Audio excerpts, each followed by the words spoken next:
पिछली कई सुनवाई के दौरान राहुल गांधी कोर्ट में पेश ही नहीं हुए। राहुल गांधी की पेशी 2018 में केंद्रीय गृह मंत्री अमित शाह पर विवादित टिप्पणी के मामले में हुई। यह टिप्पणी राहुल गांधी ने कर्नाटक के बेंगलुरु में दी थी। उसी पर सुल्तानपुर के एक बीजेपी नेता विजय मिश्रा ने राहुल गांधी के खिलाफ मानहानि का केस किया। अब यह मामला वैसे तो सिंपल सा है कि राहुल गांधी ने कुछ टिप्पणी की, उस पर मानहानि का केस हुआ और आज राहुल गांधी को अपने बयान दर्ज कराने के लिए सुल्तानपुर की कोर्ट में पेश होना पड़ा। कोर्ट में राहुल गांधी ने अपना बयान दर्ज कराया, लेकिन यहां भी पॉलिटिक्स। इसके बाद उन्होंने कहा कि उन पर राजनीतिक दुर्भावना के तहत आरोप लगाए गए, उनकी यानी राहुल गांधी और उनकी पार्टी की छवि को नष्ट करने के लिए आरोप लगाए गए। वो खुद क्या बोले उससे उनको मतलब नहीं है। राहुल ने कहा कि राजनीतिक प्रतिद्वंदिता की वजह से उन्हें फंसाया जा रहा है। कह रहे हैं कि उन्होंने बेंगलुरु में ऐसा कोई बयान ही नहीं दिया था। राहुल गांधी के बयान दर्ज कराने के बाद कोर्ट ने सबूत पेश करने के लिए 12 अगस्त की तारीख दी। 12 अगस्त को राहुल पर मानहानि का केस करने वाला पक्ष सबूत पेश करेगा। अब 12 अगस्त को पता चलेगा कि राहुल गांधी के खिलाफ क्या सबूत है और राहुल ने अमित शाह के खिलाफ विवादित टिप्पणी की थी या नहीं। लेकिन एक बार विजय मिश्रा के वकील को सुनिए।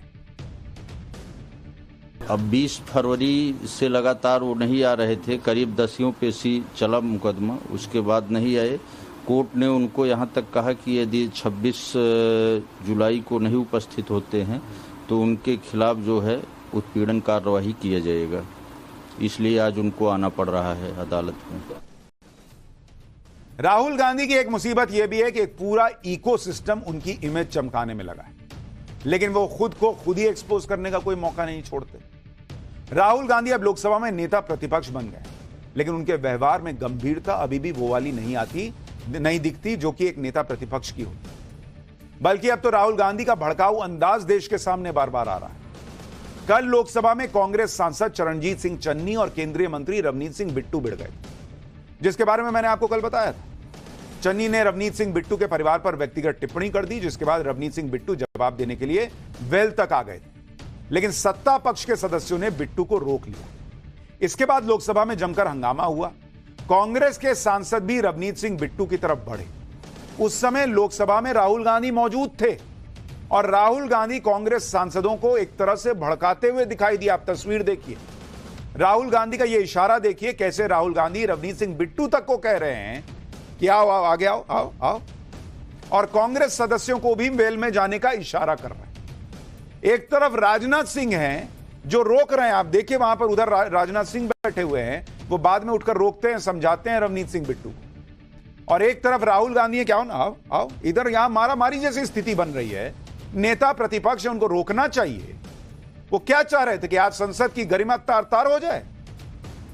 क्या राहुल गांधी खुद चाहते थे कि संसद में हंगामा हो, कोई बहस ना हो, चर्चा ना होने पाए? क्या कांग्रेस के सांसद जानबूझकर इस तरह की व्यक्तिगत टिप्पणियां कर रहे हैं जिससे सत्ता पक्ष के सदस्य आक्रोशित हो जाएं? और जो कांग्रेस पार्टी 7 घंटे के बाद चन्नी के बयान से खुद को अलग कर रही है, राहुल गांधी तो वहीं बैठे थे। उन्होंने क्यों नहीं कहा जब अमृतपाल को का समर्थन कर रहे थे चरणजीत सिंह चन्नी? उसी वक्त कहते कि अरे चन्नी जी आप क्या बोल रहे हैं, खालिस्तान समर्थक का समर्थन कर रहे हैं। 7 घंटे बाद कहते कि हम चन्नी के बयान से अलग हैं, और यह वीडियो इससे भी अलग है। राहुल गांधी का इस तरह से कांग्रेस और इंडी गठबंधन के सदस्यों को उकसाना भड़काना कोई पहली बार नहीं है। इससे पहले 2 जुलाई को भी संसद में चर्चा के दौरान राहुल गांधी अपने सांसदों को भड़काते दिखे थे। दोनों तस्वीरें आपके सामने हैं। एक तस्वीर 2 जुलाई की है, एक तस्वीर कल की है।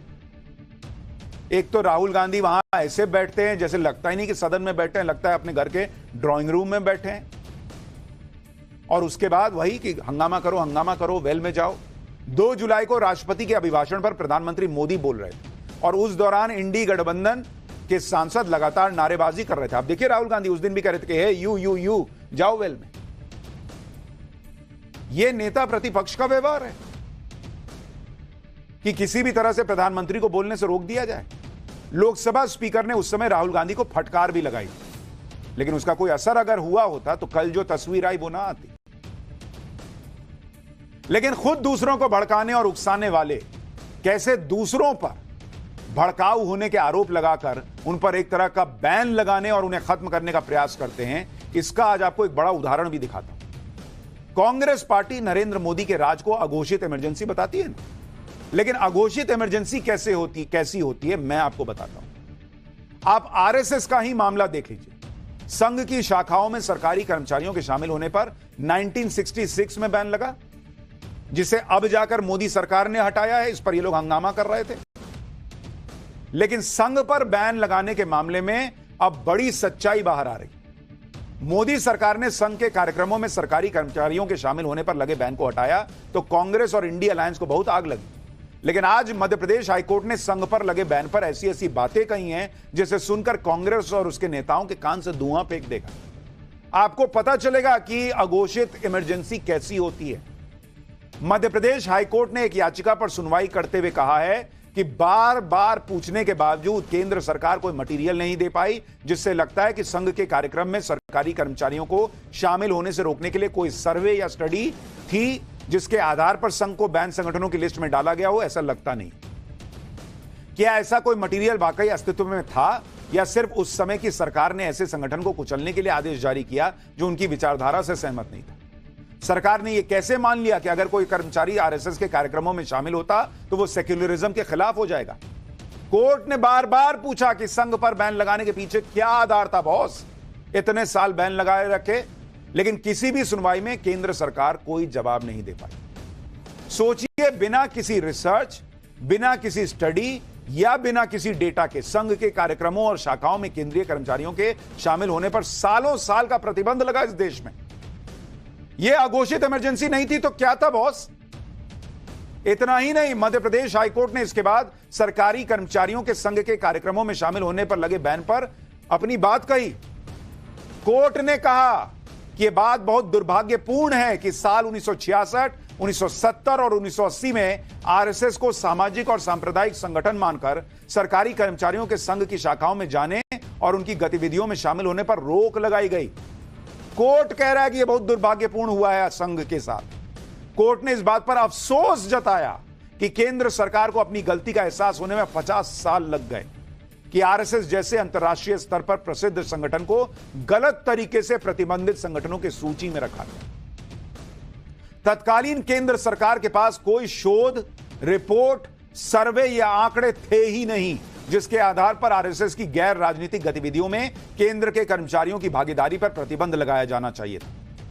हाईकोर्ट ने कहा कि अगर कोई आधार नहीं था तो क्या केवल तब की सरकार ने आरएसएस को कुचलने के लिए यह फैसले लिए थे?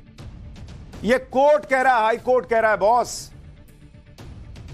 इंडी गठबंधन मोदी सरकार पर अघोषित इमरजेंसी लगाने का आरोप लगाता है, लेकिन अघोषित इमरजेंसी ऐसी होती है कि बिना किसी तथ्य, फैक्ट, सबूत के 50 साल आरएसएस को खत्म करने का प्रयास हो। और यह वही कांग्रेस है जिसके नेता खालिस्तानी अमृतपाल के समर्थन में संसद को सिर पर उठा लेते हैं और अमृतपाल की फ्रीडम ऑफ स्पीच की बात करते हैं।